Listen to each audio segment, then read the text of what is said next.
Olá, galera, tudo bem? Hoje nós vamos falar da nossa questão sobre curiosidade sobre o princípio da superposição, tá? É uma questão bem básica, bem simples, só queria uma resposta imediata. A explicação mais abrangente eu vou tentar mostrar para vocês o porquê que esse princípio da superposição é tão importante, tá bom? Então, vamos lá. Vamos à nossa questão básica.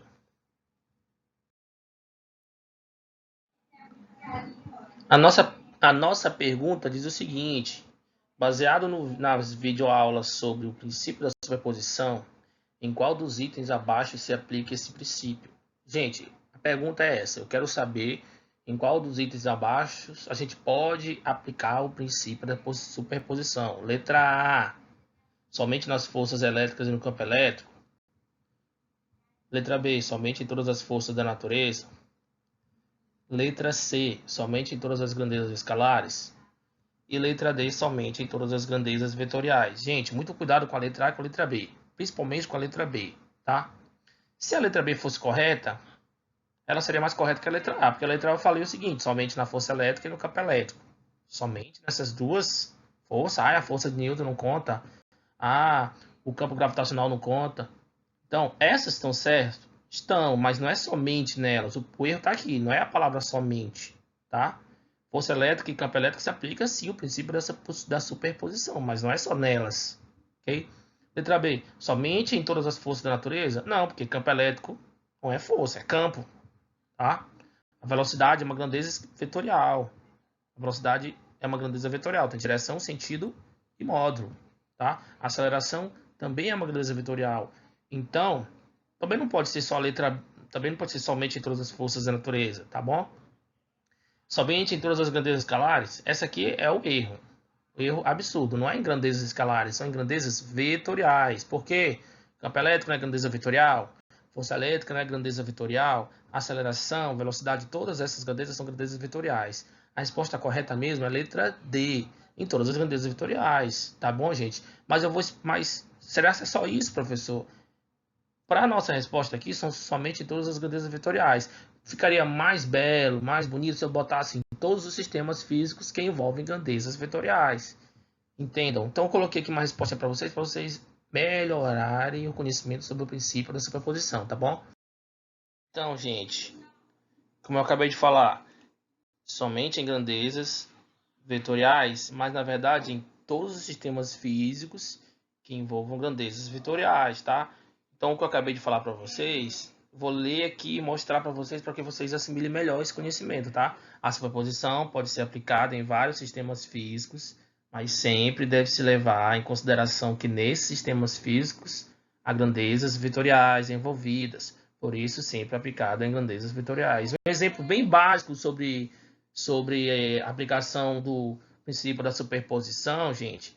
Um barco que quer atravessar um leito do rio, por exemplo, tem a velocidade do barco e tem a velocidade da água que vai arrastar o barco. Ali a gente vai ter que aplicar o princípio da superposição, por exemplo, tá bom?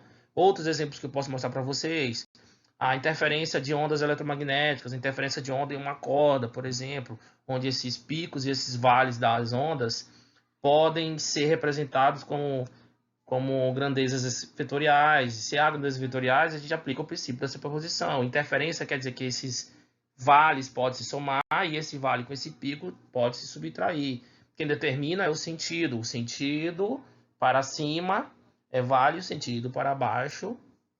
O sentido para cima, desculpa, é pico. E o sentido para baixo nós chamamos de vale da onda, tá bom? Então, todos esses princípios, esses sistemas físicos, por exemplo, que envolvem grandezas vetoriais, pode-se aplicar o princípio da superposição. Um exemplo bem clássico que acontece sempre é a interferência entre ondas eletromagnéticas.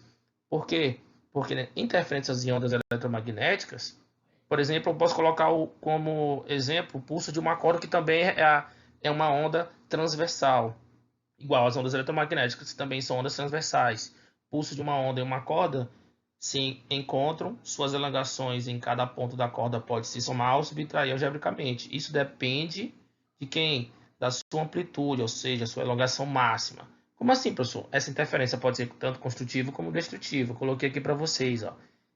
Este tipo de superposição é chamado de interferência construtiva, se houver soma, ou interferência destrutiva, se houver subtração. Para ocorrer a soma, ou é soma de dois vales ou soma de dois picos.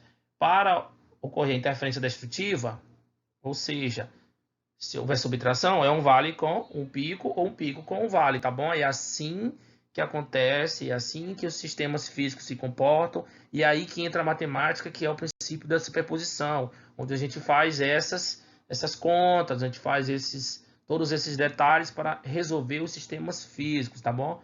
Então, o princípio da superposição pode ser aplicado em quase todos os sistemas físicos, porque a maioria dos sistemas físicos envolvem grandezas vetoriais. Então, é isso que eu acabei de falar para vocês. Ou seja, sistemas físicos que envolvam grandezas vetoriais, tá bom? E mais na frente eu vou mostrar para vocês que a gente pode aplicar esse princípio também em circuitos elétricos, sistemas elétricos, tá bom? É isso aí.